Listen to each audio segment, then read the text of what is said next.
everyone, and welcome to today's What Moves Her event. I am so excited to see all of you here. Since we launched What Moves Her in 2020, your feedback has helped make our series a great resource for everyone in our industry. And I'm proud that What Moves Her is providing valuable content and making an impact on how we all support each other in the real estate space. As you know, I'm the founder and of course champion of What Moves Her campaign, introduced in 2020 to help women in the real estate industry develop their leadership skills and realize their personal and professional development goals.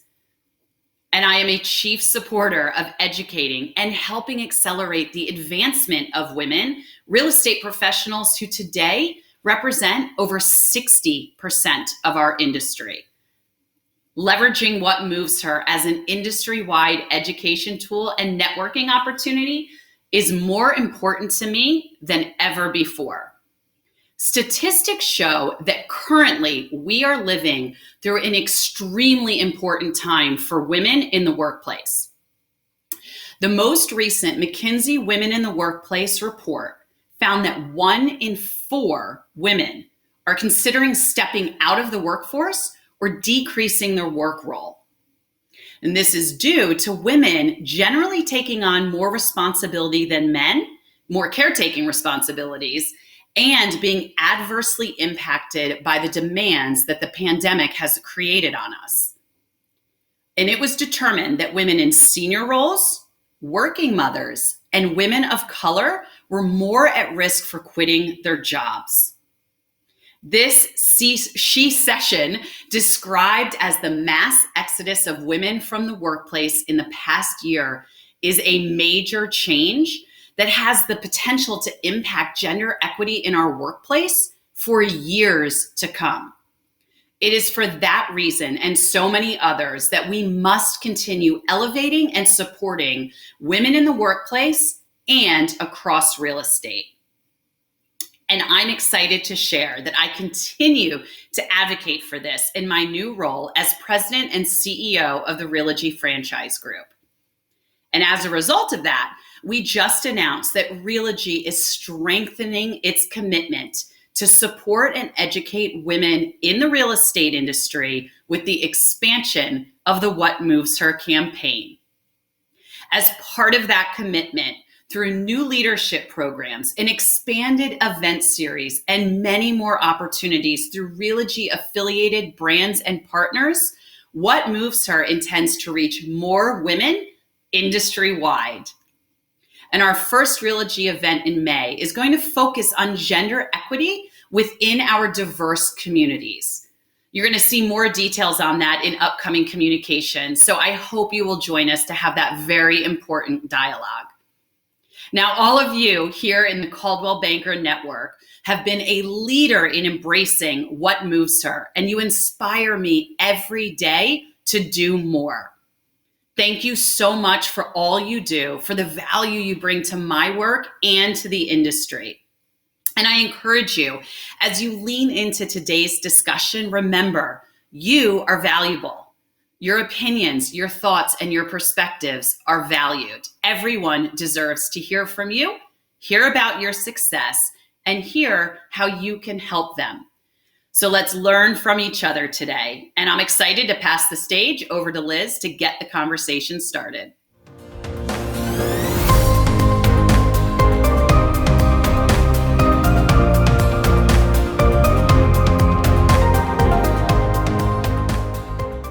Thank you so much, Sue. Wow, it's always so great to hear from our founder.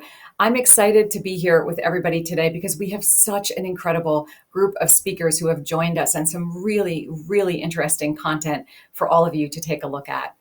But first, let's just reflect. This happens to be Fair Housing Month, so it's really an important month for all of us to get together. April is an incredible time where we can reconfirm our commitment to fair housing. We need to reconfirm our commitment of equal representation and equal professional service to everyone who's looking for a home. We've all said it before. We know that we do important work, but it truly is. People come to us and look to us for guidance to help them find a community and a home. So it's so important that we have female representation in this process, that we can help guide people. Who you have at your table, who guides your conversations, who you have in your boardroom, who you have in your company, it opens our minds and makes sure that we think about everything from everybody's perspective. So it's an important month. Training is important because training is the thing. Education, that's how we learn what we're required to do. And it gives us an opportunity to really reflect on how we conduct ourselves. And in that way, it's not a competition. It's something that we can all aim for together. It reminds me a little bit of the work I did in the ethics field. We all care about conducting ourselves with integrity. It's not a contest, one versus the other. But when we all raise our personal standards and conduct ourselves in a certain way, it's good for everyone. It meets the customer's needs at the right place. And I feel like there's a lot in common with how we conduct ourselves in terms of fair housing. So I'm glad that we're together during this particular month. And initiatives like this, that's why they're important too. What moves her? It's a great opportunity for us to come together and reflect and grow. In January, we had an incredible event. We had over 1,000 people together with us for our Digital Breakthroughs Summit. It was amazing. We celebrated incredible milestones. We celebrated Sue's incredible success. We're so proud of what she's accomplished. She's an incredibly powerful woman in a great position of power. And look at her looking around and making sure that she pulls everybody right along with her. So we had a chance to celebrate her. We celebrated other incredibly successful people like the Jill's Zader team, who sold $1 billion in real estate last year. They're truly an incredible, incredible group of people. And we celebrated the success of all of us at any level and with any focus that we have in this business. We did that again during Women's History Month. I hope you noticed. I felt like by the end of Women's History Month, people probably wish we'd stop posting. We were posting like mad, but we couldn't even get all the incredible women posted. There are so many wonderful, powerful women in the real estate business, and we honored so many of them during March. And people everywhere picked up on those posts and repeated them. Every single post we posted got so much additional attention, reposts, and comments. It was remarkable to see, and I do hope that you enjoyed it. But we're going to pivot. We do really well at celebrating each other's success, like we just talked about. But today we're going to pivot to something that I think makes a lot of people uncomfortable, and women are particularly known to not be as good at it, and that is self-promotion. We're going to talk today about what it's like to respect your value, to see your value, and to promote your value without saying, I'm sorry, or maybe this is awkward, but to really embrace your value. It's easy to say, but today we're really going to focus in this hour that we have together on how we can do that. And we've got some incredible speakers here to help guide us. We've got examples for you of how we can do that in particular. It's going to be a great little bit of time together. I hope while you're here, you'll use the chat. We'd love to have your questions. What we'll do is make our way through our speakers, and then we'll all come back together. I'll have everybody in one panel at the end of the program, and that's when I hope to be able to take your questions. So please do use the chat and make sure that you're putting any questions that you'd like answered there. You're going to, I hope, enjoy. We have something else new and a little different. We have brag moments built into our show today. You will get to see agents brag about themselves in different ways and using different forms of medium. So check it out. You're going to get little ideas from each one of these video brags. So I hope you do enjoy it. And I want to turn our attention soon to an incredible, incredible woman. I've just had a chance to meet her, and I'm so excited to bring her to you. Her name is Valerie Fitzgerald. She's one of the top agents in the country. She is an absolute powerhouse in the luxury real estate business, and she's with Coldwell Banker Realty in Los Angeles. I admire her deeply, and I cannot wait to bring her to you. But first, I want to show you her own brag moment by showing you a little taste of a TED Talk that she did. Here we go.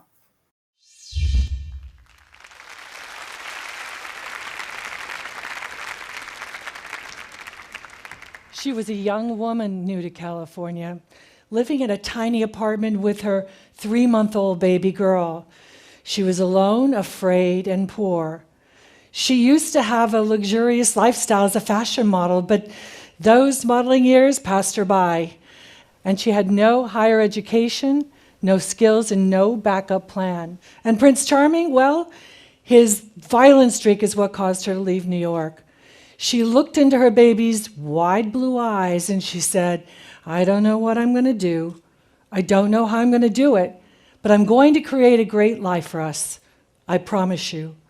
Today, that woman is an entrepreneur, a philanthropist, and a business executive, and I know a little bit about her because I'm Valerie Fitzgerald, and this is my story.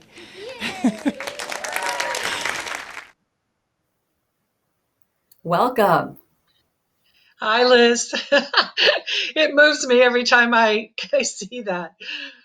Oh my gosh, I'm your TED Talk is my new favorite thing. I take it on my walks and I've listened to you over and over again. I really am honored to meet you. That doesn't even begin to capture. That's where you came from, and to think today your success in the real estate market. You're also an author. You were on the hit series Selling LA. I mean, you're really just a powerhouse. But you have this incredible message in your TED Talk, and people will get a chance to see it. But you talk about how you have to honor your past, and you have to find your purpose, and you have to really know your value. Oh, yeah. And I want to talk about that because I think knowing your value is such a great basis for how you promote yourself. So let's do just a quick dive through your TED Talk. How do you honor your past? Well, I kind of start out with the three principles of my TED Talk, and of course, they're about me, and hopefully, it means it resides with resounds with some other people too. But my three principles were respect your past, which is basically to acknowledge what is your past and decide to let it go and move on. The second one is find your purpose. And to me, that was what drives you. Maybe your purpose is a loved one, your career, a sport, philanthropy. But what makes you really happy? My purpose, of course, was my daughter because I raised her as a single mother. And I just held that purpose the entire time I was building my business. Think of how far, you have to think of how far you will go to pursue and fulfill your purpose. So those are things I really thought about and that were building blocks to building my business. The third one was know your value. And I think that's a hard one for a lot of people because we don't stop and think about what our value might be. Because we're basically all fundamentally the same, but we need to trust ourselves. We need to know that to follow our instincts and know that mistakes are just part of this journey and that we're learning to respond, absorb and adapt and recover from what might happen in life.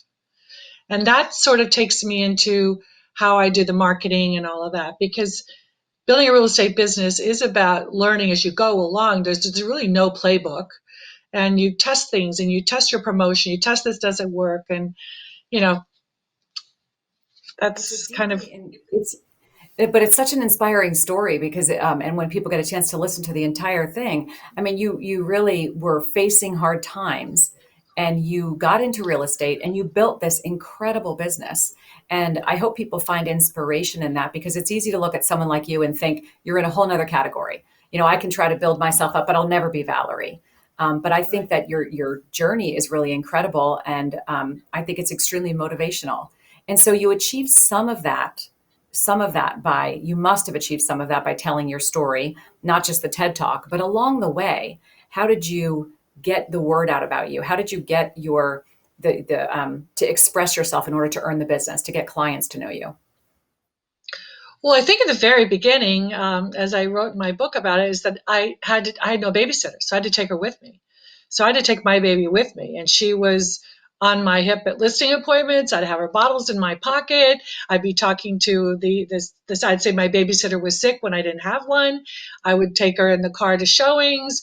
I mean, she was always with me, so people were like, "Who's this woman going around with this baby and this little kid all the time?"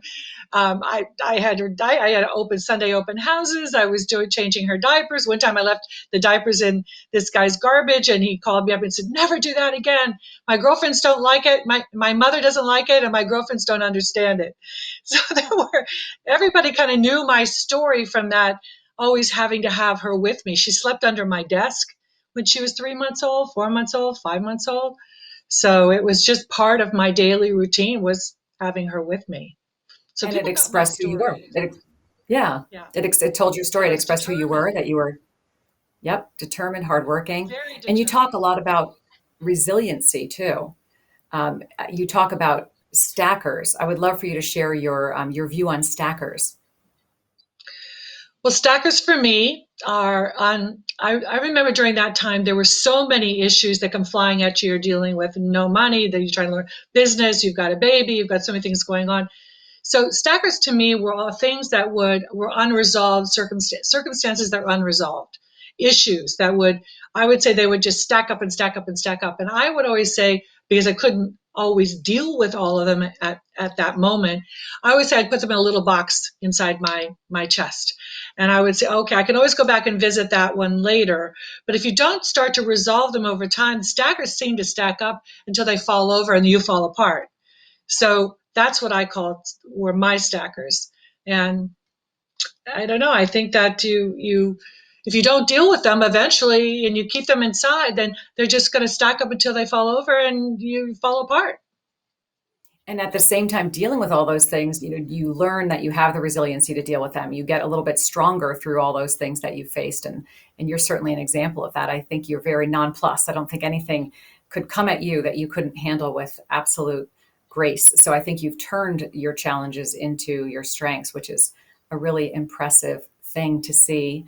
I'd love to know, do you consider the TED Talk itself promotion? Do you consider that promoting yourself, or is that something else for you? Is that something different? Is that a personal sharing, or is it all? Do you combine the idea of your personal story with your business promotion? I think what it does is it gives me sort of more credibility. That the foundation of how I built my life and my business. I think that's what it does. As far as everything else I'm a constant marketer. I've been marketing forever. I've been doing postcards when everyone said don't do mailers. I just did my last postcard last week, and I put a big smiley face on the front of it, and it said, "Let me make you smile." And you turn it over and say, "What's your make me move price?" Because the market's so hard to get listings right now. So I'm always thinking of different ideas and things to promote. But I think when people go back to check me out, which they always do with us to see, well, who is she? They'll go back and they'll find my TED Talk. They'll find my book. They'll find that, I'm on the board of the hospital at Cedars. They'll find that I'm doing so many different things, and I've been dealing with foster kids for so many years. And they'll find those things which just really don't have anything to do directly with real estate, but it gives you the credibility. Yeah, I think that's absolutely great advice. The things that you genuinely care about and the things that you put the rest of you into, the rest of your time into, they demonstrate who you are, and they ultimately bring you the credibility with clients and for your business. I think that's a really important message. And I thank you for that. I hope you'll stick around. I'm sure you will for the chat at the end, so people can get a chance to ask you some questions. It's great to see you. Next, I think we can both take an interesting look at Tiffany Webster. She's an agent from Coldwell Banker Realty in Washington, D.C., and she's quite good at something my teenagers are showing me every day, which is TikTok. So let's take a look at her video brag.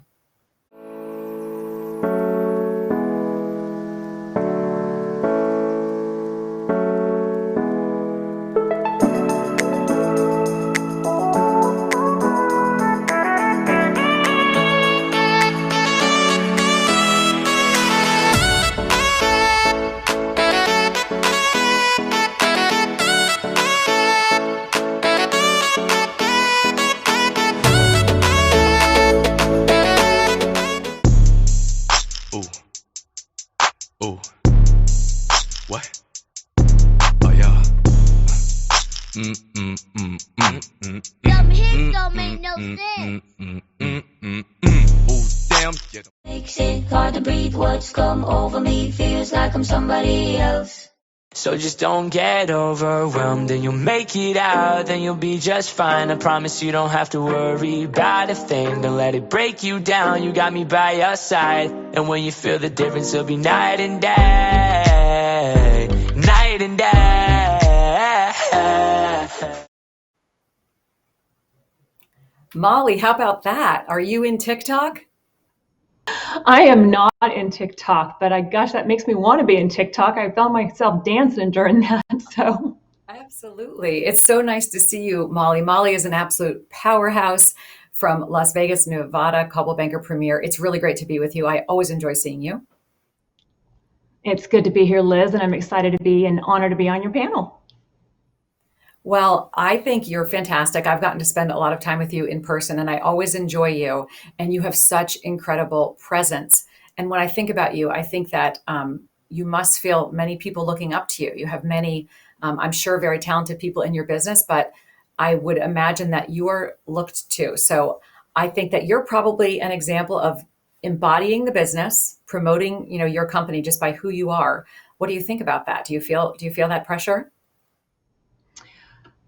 Do I feel that pressure? I feel the pressure all the time, whether it's from the company or from my children. To be a great role model. It's daily for sure, but it's something that as a leader you take on, right? You aspire to do, and you own it. Yeah, well, you do it with such grace. I think that you interest me because so many of the companies like yours are family businesses, and so they're filled with family members, and you have different career paths through them. So tell me tell me about your career in real estate that took you to this current position. So Bob and I mean, it's great to work with your husband. It's got its benefits and it's not so great benefits, but for the most part, mostly benefits. And so we bought our company in 1998 and quickly discovered that we were pregnant with twins. And so I kind of went on bed rest, but we'd always discussed me staying in sales and Bob staying in leadership because he was broker Bob. But when it was time for me to jump back into the business about a year later, Bob took me for coffee in the park, and I thought it was just going to be this great little romantic coffee. And he convinced me that I needed to come back in the business on the operations side and to be his partner and not as an agent. And so he thought that if I could take what I was doing as an agent and duplicate my systems and at the company, that we would be the most productive company in Las Vegas. Because I ran a really small team. We closed over 100 transactions a year. I actually did 120 the year that I was off. Because we just had a really great dynamic and productive team. And so we wanted to duplicate that. Most of my business came from my sphere of influence.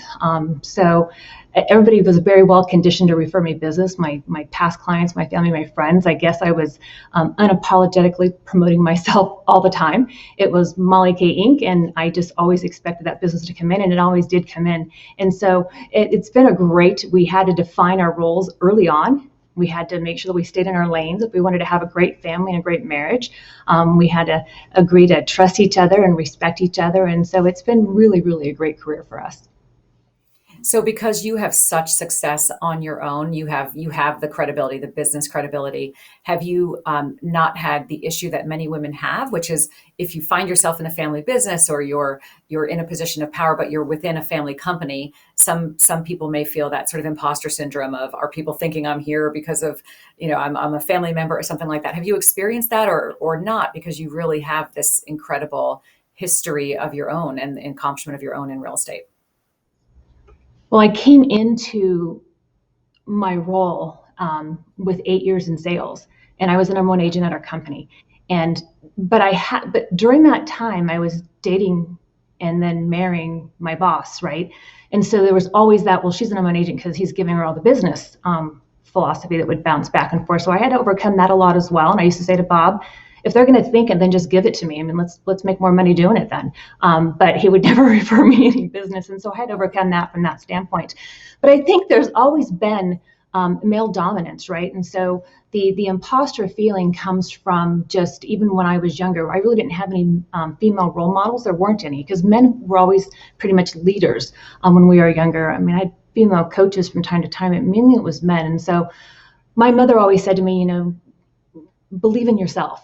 right? It's you Inc. No matter what, it's you Inc. And then from a very young age, I always saw myself as a competitor or as a leader, and as a winner. I visualized that all the time. And what I figured out was I didn't see myself as less being female. I actually kind of played that to my advantage, right? Because there weren't a lot of strong females.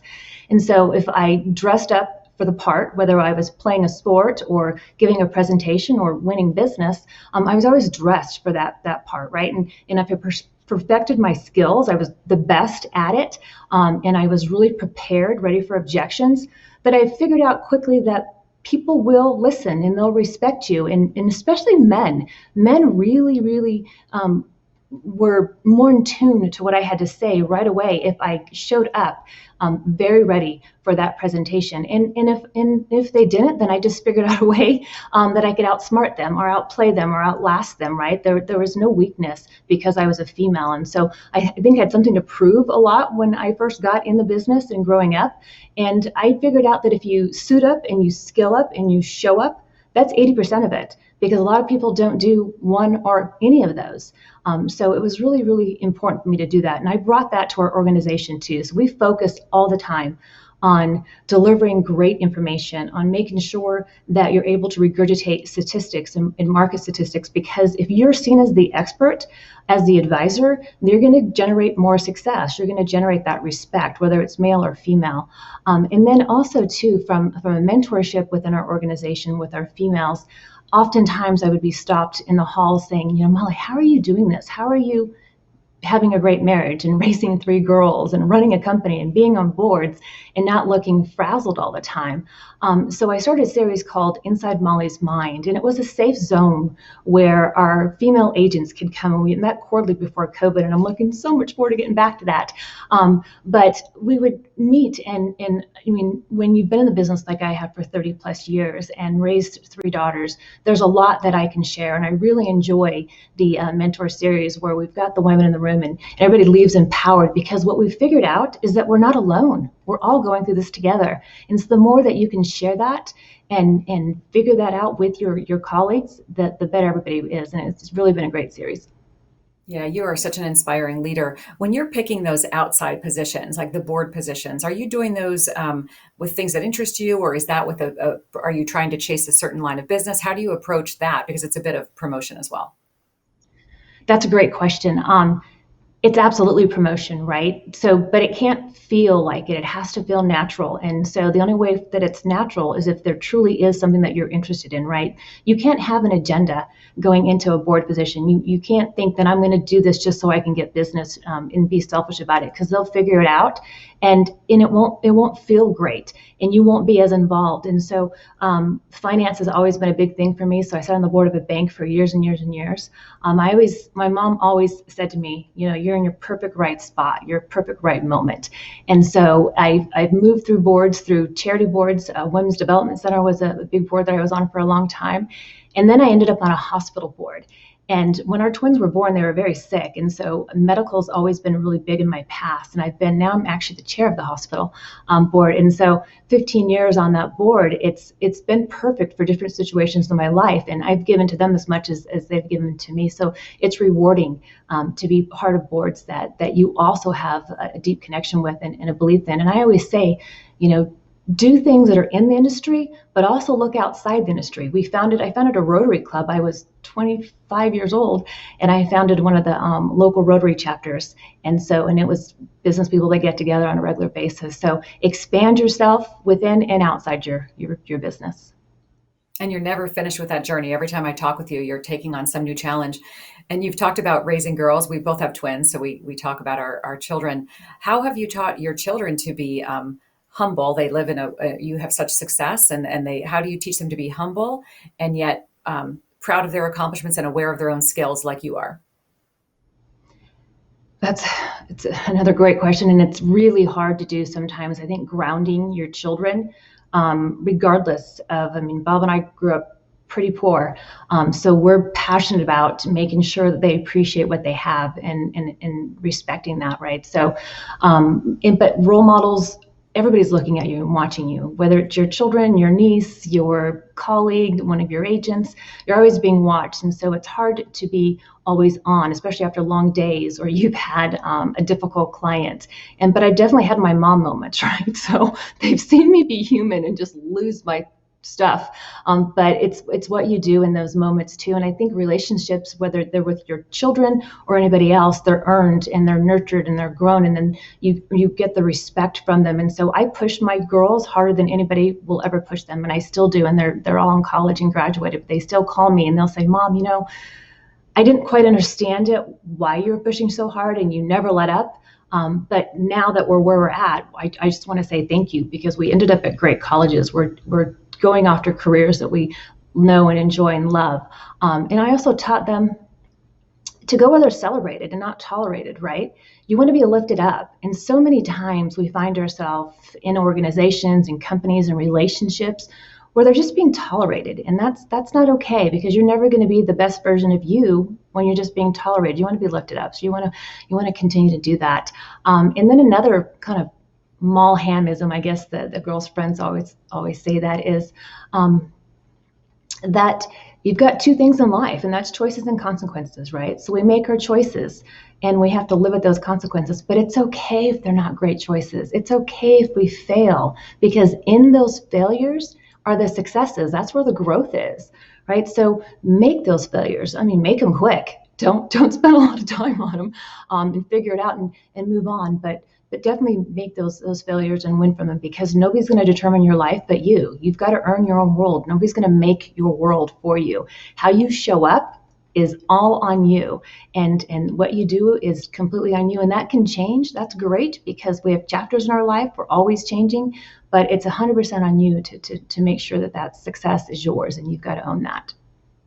Fantastic, and very much on point. I love that idea about go where you're celebrated. I think that is obvious. That's how you run your company, and you're celebrating the success and the value of all of your agents. And that is what is bringing you more success. You're teaching them to do this very thing, to promote their value without apology, and to celebrate it. That's really fantastic. Thank you so much. I'm looking forward to seeing you on the panel in a few minutes. I hope you'll join me, take a look at Sabrina Cohen. She's from Coldwell Banker Realty in Miami, and we'll hear her do her elevator pitch. Hi, my name is Sabrina Cohen, and I'm a real estate agent and philanthropist. Born and raised in Miami Beach, South Florida is the market I specialize in. I absolutely love what I do because I know firsthand the challenges of coming to terms with a disability.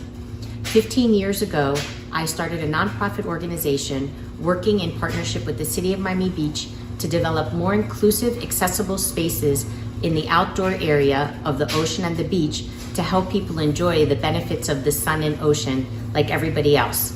Very organically, it led to my real estate business because people from all over the world and all over the country started contacting me about finding them an accessible place to live in South Florida.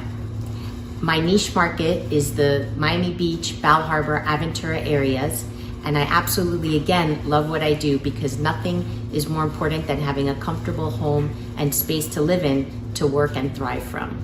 My name is Sabrina Cohen. I specialize in real estate. I'm a top agent here in South Florida, and I absolutely love what I do and work as hard as I possibly can to please my clients. Wow. If you don't know Sabrina Cohen, you need to. She is a Coldwell Banker hero and is the definition of Coldwell Banker Blue. And she makes me proud to be part of this Coldwell Banker family. Hi, my name is Ronnie Boyles. I manage public relations for Coldwell Banker Nationwide. And joining me is Laura Sarugi. And if you don't already know her, you're in for a real treat. Officially, she is the Regional Vice President of Real Estate Group, one of our leading franchise partners in the country. And talk about unapologetically promoting herself. Not only is she an expert at celebrating her own achievements, she's knocking it out of the park every day for her 16 offices and 400 plus real estate agents. Laura, thank you for being here. Share with us how you do it. How should we differentiate our value, and how do we start? Yeah, absolutely. Thanks so much, Ronnie, for having me. I think what it comes down to it is what are your strengths? We all do great things. There's nothing that it has to be so big or so little. You can start small. I mean, we're already into April of 2021. There must have been something that has happened in your life that you can share about.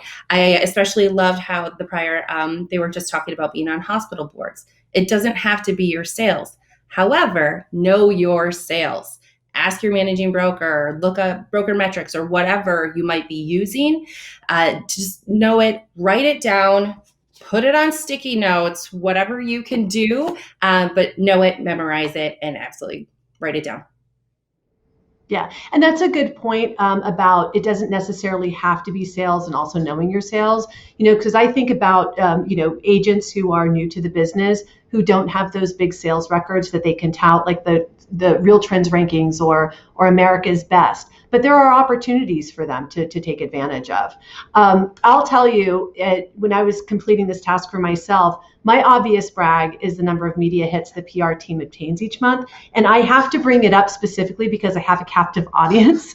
But for those of you who don't know, the public relations team literally generates 1,000+ mentions every single month for Coldwell Banker. So that's a huge brag point for me. But in addition to that, I also have industry networking opportunities and organizations that I'm a part of. For example, the Public Relations Society of America. So I was going to say too that if you are a member of ARIA or NAGLREP or NAREB, definitely make sure that that you're using that as a potential brag point. So any others, Laura, that you can think of? Absolutely. I love that. You just gave a big laundry list of things to brag about.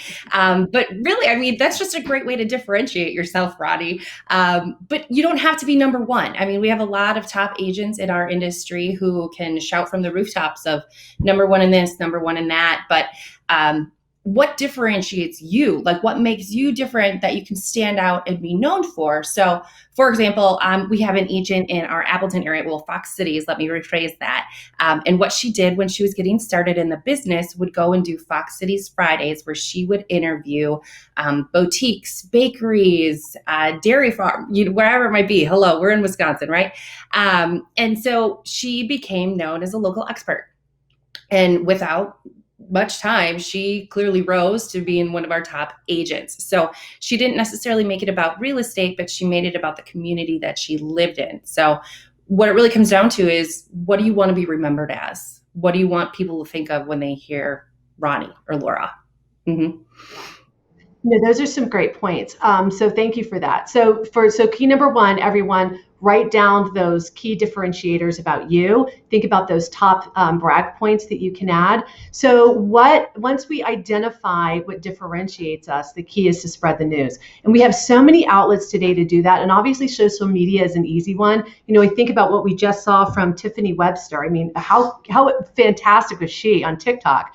But for our Coldwell Banker listeners, I just have to do another shout out for BrandServe. If you haven't already done so, because there's so many great assets, go out there. There's social tiles you can use to brag about yourself. Literally drop some photos in, but an easy spread. So Laura, I know that you have some other cool ways and tools that people can use to brag about themselves. Oh, absolutely. First, most importantly, do a self-review.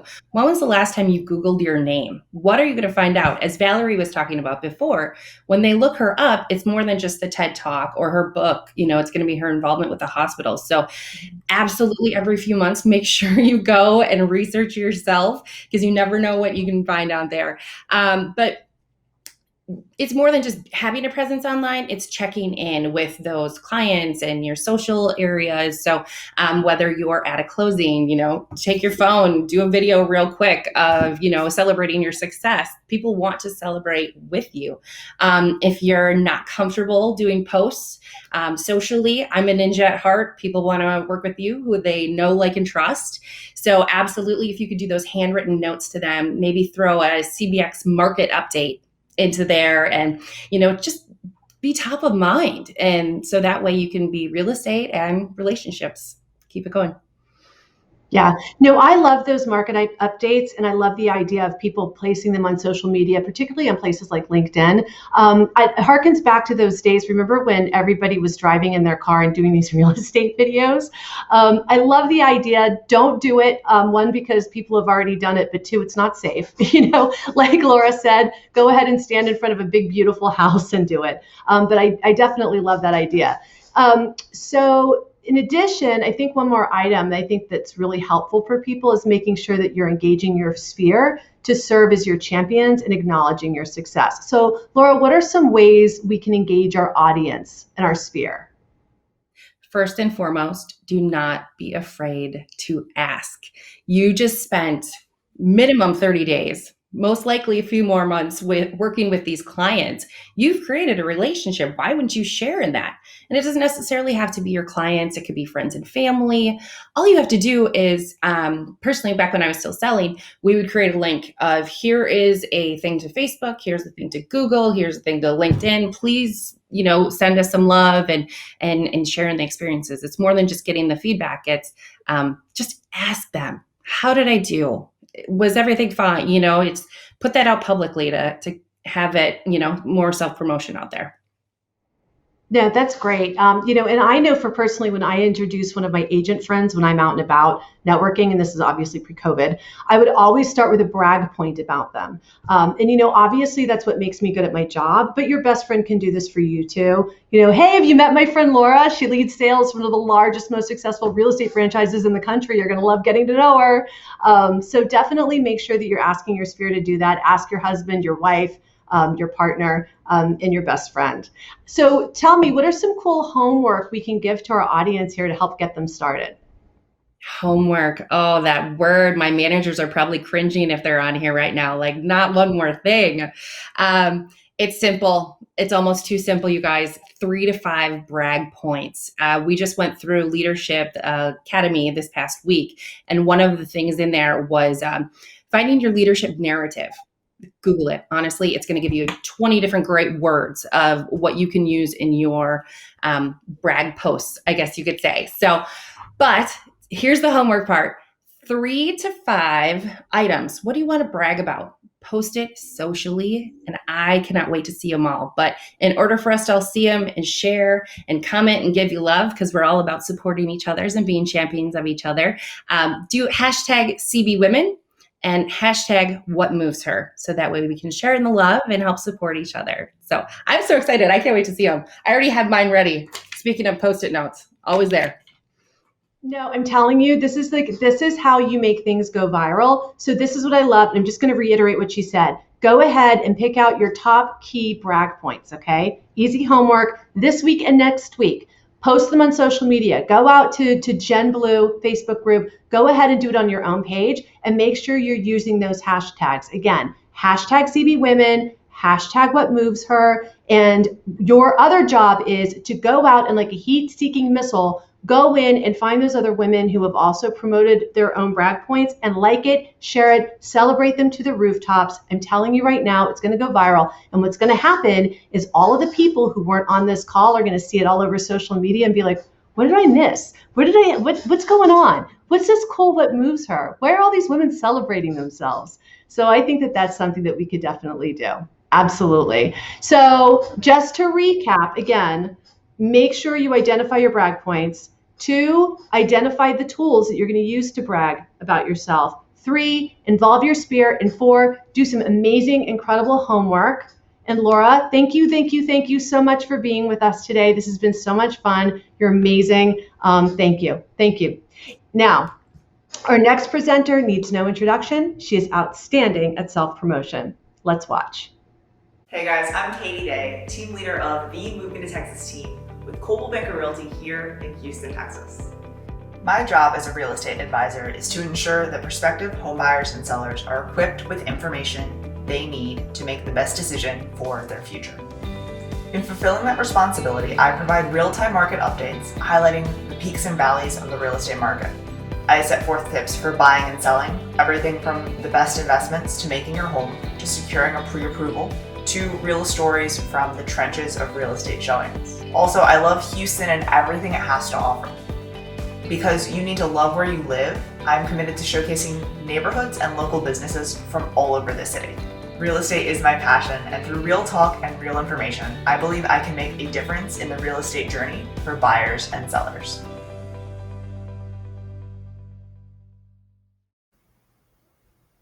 Oh my gosh, I love Katie Day.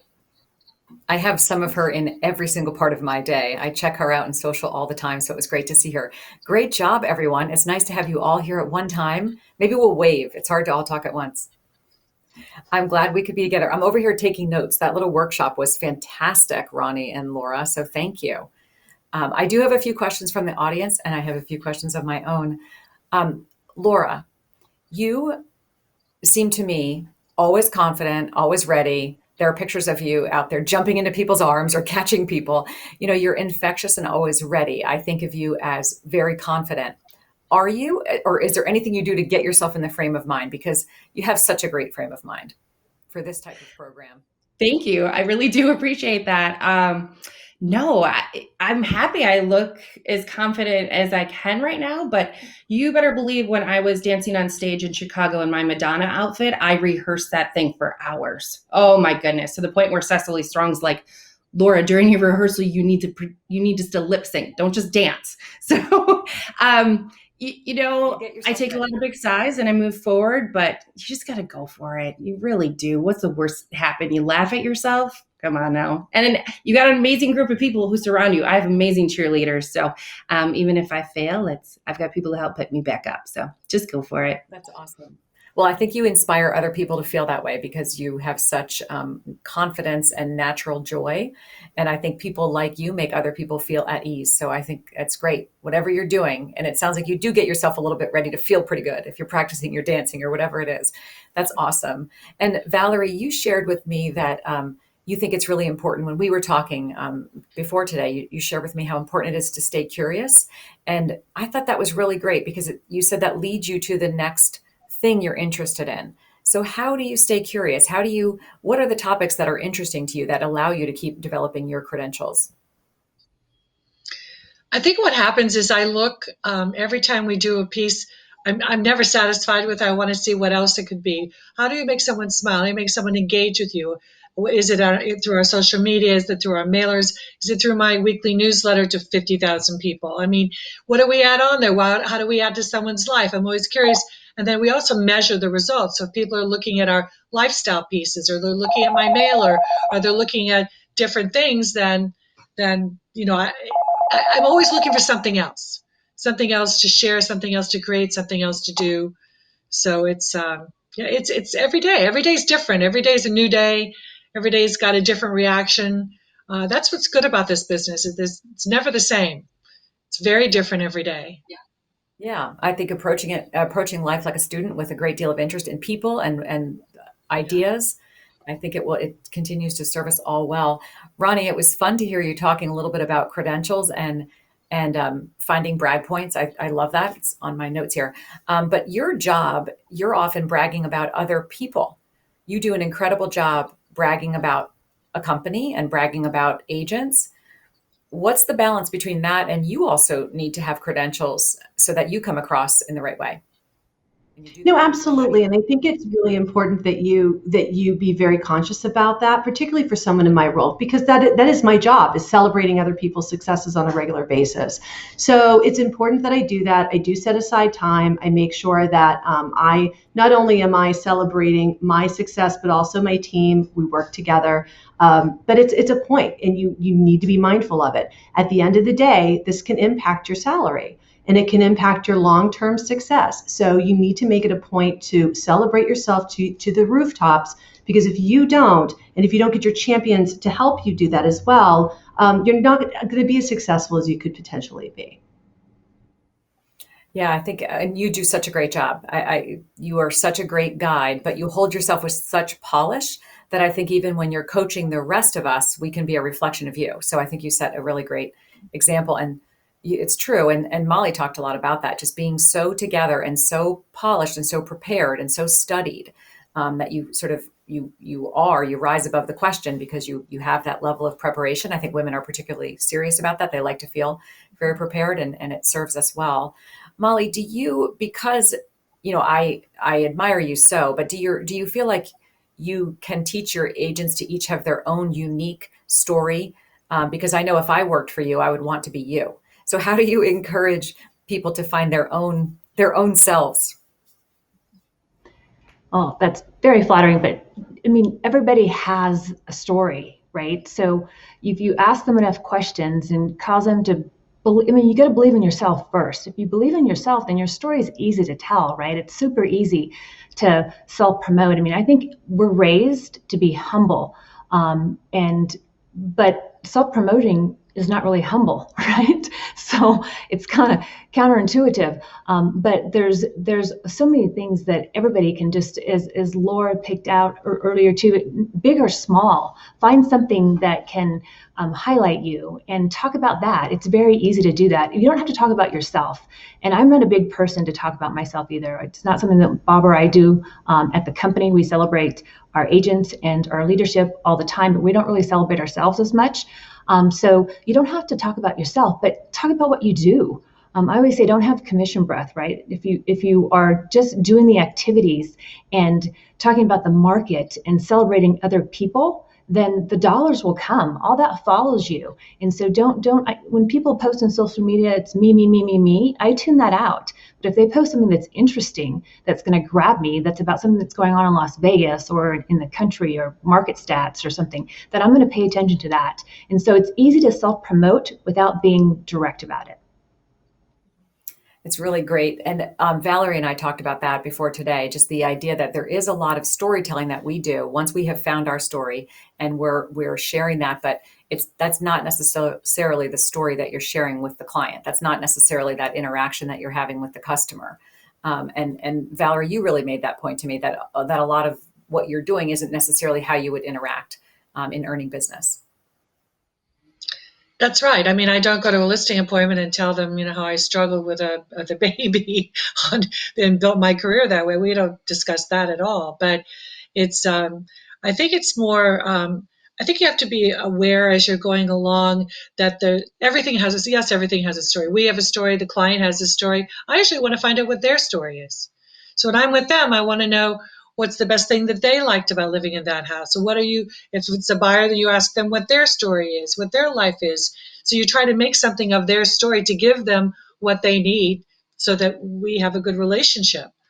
So I think a story is key. That's great. And it's a general piece of guidance that I think really works well. Listen for their story as well. Laura, how do you rethink? Meaning you can think your own boundaries into place.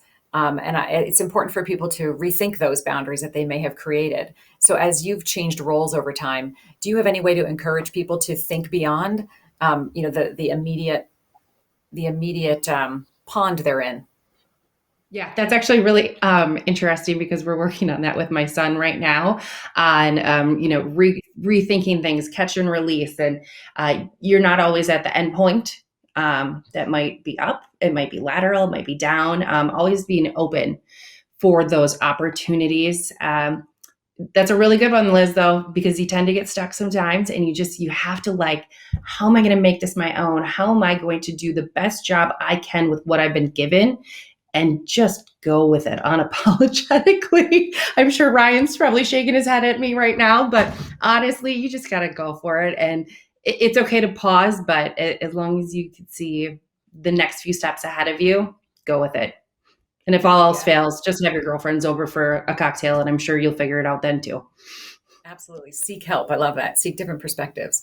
So I've got some more questions that have come in through the chat. So let's take a run at those. Whoever has an answer. Facebook, Instagram, or somewhere else. Any big social preference? I say and suggest do the ones that you love. And now it's turning into Clubhouse. Yes. So Clubhouse is the new hot one, yeah. So I'm starting a new podcast, and it's I'll let you guys know all about it when we're recording our first one on Friday. And what we're going to do is turn that into hosting a room in Clubhouse. If you haven't been on Clubhouse, it's pretty interesting. it's pretty time intensive. So you have to kind of pick and choose where and what groups you want to be involved in. But for me, Facebook is a fallback, but we're mostly on Instagram is where we get the biggest traction and the biggest reactions. To follow up on that, Valerie, 100% think Clubhouse is the next way to go instead of podcasts. There's 1,000 podcasts out there, and it's very easy to get underwater with some of those. But just kind of search. Lindsay Listansky will probably guide you in the right direction once you get on Clubhouse. She is the queen of that sort of stuff. And even Liz has hosted her own room as well. So those instead of podcasts, but do what works for you. Whatever it is, just go for it. Yeah, and that's what I was going to recommend is pick your favorite channel and stick with it. But that's the whole point is you need to stick with it. You can't just dabble. You've got to be committed. Pick your favorite outlet and then just go for it. Perfect. We've got a question about when you're trying to secure a listing, what to boast about. How do you effectively boast about in that moment? I think that's a really interesting tactical question. Molly, what do you think about that? So listings were my jam when I was an agent. I loved listings. So again, it's about what does the seller want to accomplish? What's in it for them? They don't really care much about you. They want to know that you're successful and that you can get the job done. But what is it in for them? And how is that listing going to get exposed? How are you going to help them negotiate? Because in today's world, negotiating is so huge, right? Trying to win those dollars for them and how you're going to position them to win. And then what you're going to do through the process. It's still a very long process to get from the start to the finish line. And so how are you going to guide them? How are you going to advise them? Because everybody's got a listing presentation that says their number this and their number that, and I'm going to do this, I'm going to do that. But what are you specifically going to do for them? And that you're going to find that out if you ask enough questions. Right? You've got to ask the questions. You've got to build that rapport. And then you've got to get that client to trust you and to know, absolutely know beyond the shadow of a doubt, that you are their best choice. And when I went up against agents, even though we're seasoned in the business, when I was new in the business, I was so convinced that I was their best choice that they had no other choice but to be convinced that I was their best choice, right? So it's that powerful presentation and believing in yourself and then asking enough questions. That's great advice. And we only have a couple of minutes, and there are some really important questions always about avoiding burnout. And I think it connects a little bit to social. So I'll ask Ronnie, how do you know when to stop in social? You know, it can be overwhelming. How do you avoid burnout or draw the line in social? Well, pay attention to your audience, pay attention to the engagement that you're receiving, and also know and understand that there's no need to be posting 4 times a day, right? I mean, I think once a day is enough. Make that your limit. But again, engage your audience and follow people who are following you. Make sure it's reciprocal, and then keep it to 1 time a day. You'll be in good shape. That's perfect. That's great. Well, we'll all post about this event and what moves her today. It was so fun to be with you. There are so many other questions. There are questions about mentors. And I would just say any of us would love to talk to anyone who's interested. I know that all of you are very gracious with your time and would be happy to speak with anybody who wants to reach out.